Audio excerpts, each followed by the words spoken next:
Hello everyone, this is Jade Noble back at it again with another video. Today I'd like to talk about what I believe are the 5 biggest mistakes coin collectors make.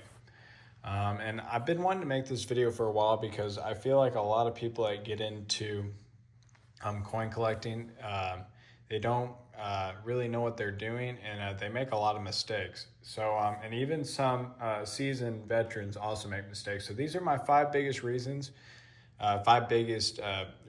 why I believe people make these mistakes. And the first one is that they do not do their research. A lot of coin collectors just simply rush right into collecting, and they don't do research on their coins before they buy them.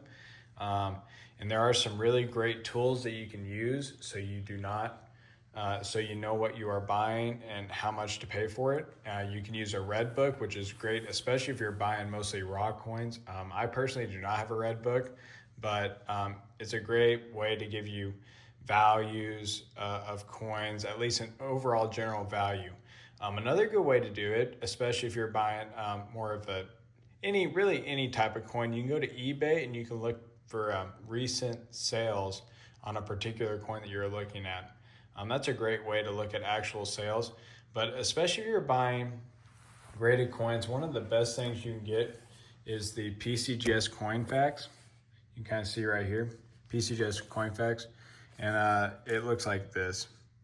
It's a yellow deal, but no, this is a great way to look up coins because you can look up any coin. So like we can go Walking Liberty, we can go, let's look up the 21D, which is the key date.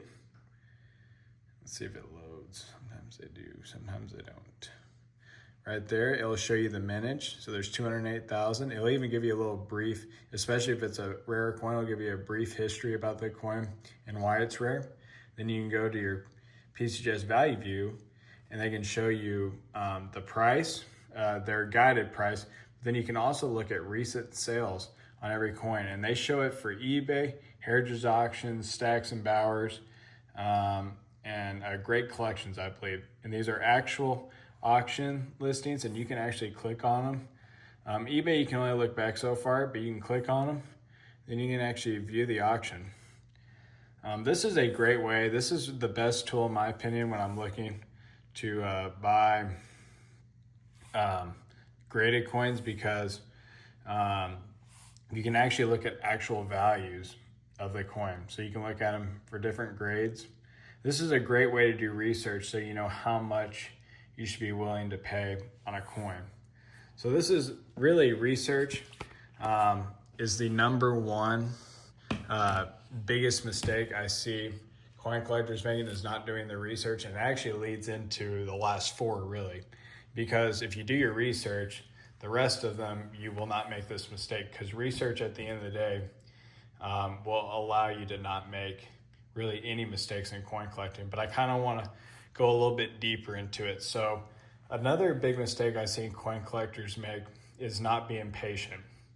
What I mean by this is they just kind of rush into it without doing the research on coins before they buy it.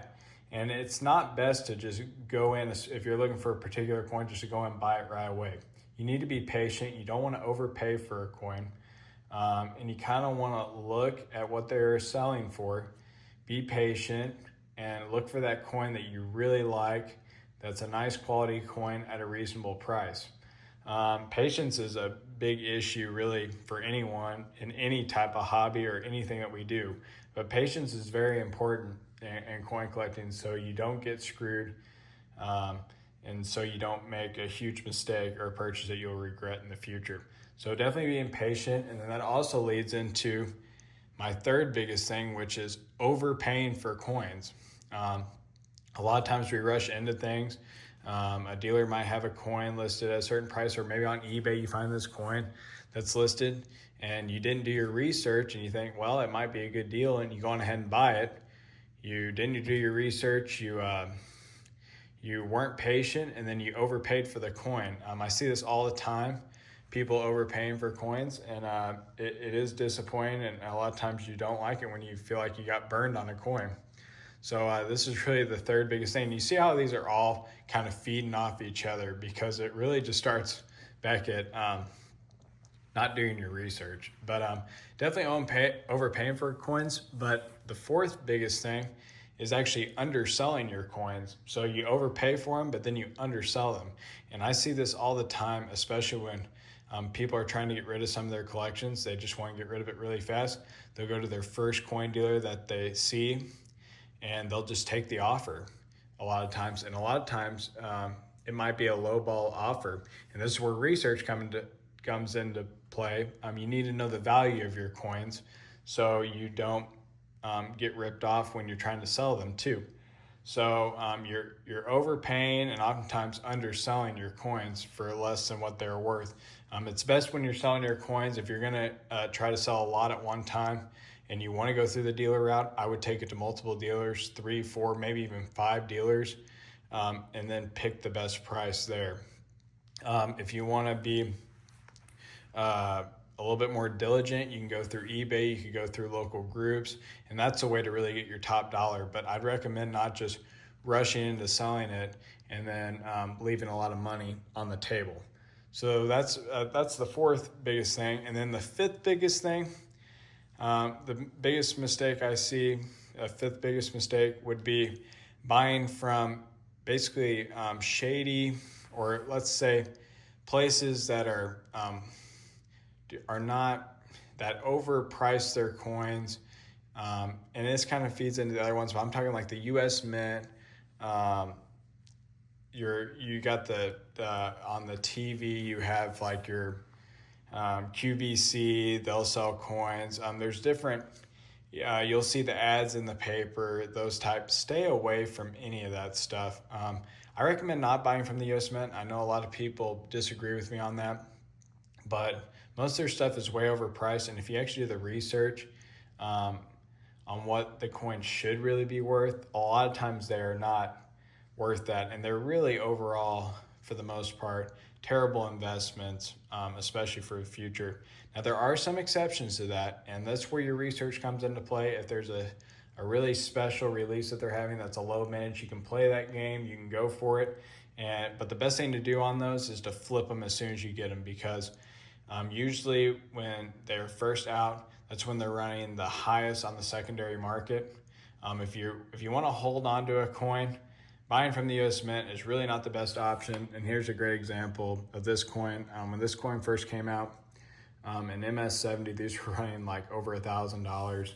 Now they're probably running like $500, $600, $700. But the coin decreased in value. But I did get a good deal on the coin, because there are a few coins where they had lower mintage. It's more of a special release that they weren't planning on coming out with every year. So this coin ended up doing okay compared to what I paid for it from the U.S. Mint. But overall, guys, the U.S. Mint is way overpriced. They charge, 2 to 3 times more than the silver content in their coins, and they're pretty, a lot of times, mediocre at the end of the day. So you got to be really careful there. And these are just some coins that are examples of. You can definitely overpay on a coin like this. Is 1868 $20 gold coin. $20 gold coin. This is a key date. It's the Philadelphia one. Pretty low mintage, but the survival rate is under 1,000. So very low survival rate. A lot of these were melted down. And this coin, if you didn't do your research, you might have not even known that you could have bought it for a decent price if it was an auction. But this coin is worth about $10,000. But if you don't do your research, you don't know what it's worth, and you might overpay or might miss out on a good deal. And that's the key to research. And there's a few other different coins just that I put out here that you guys can take a look at. This half dime, kind of a cool coin, more unique. But you got to do research on each of these coins before you buy them. And I guess an honorable mention I like to mention, because it's not really something that I particularly like to do, but a lot of people say to specialize in a particular series is a great way to not make mistakes. And I agree that this is true. If you really specialize in a particular area like Morgan Dollars or your seeded series or $20 golds, you won't make as many mistakes. But I also think you can still do enough research to get into any type of denomination, any type of style, and still have enough knowledge to make good choices so you don't get scammed. So I think specializing is kind of up to you. But I think it is a good option if you want to do that. But I like collecting a variety of different things. And if you follow these 5 steps, you won't make these mistakes. And it basically all boils down to research. That's really the number one mistake I see coin collectors make. But if I missed anything, please leave it in the comments below. I hope this all helps you not make as many mistakes, because I know I made mistakes at the beginning, and I know a lot of us do. So I hope that this helps you guys avoid these mistakes, and I'll talk to you again soon. Thanks. Bye.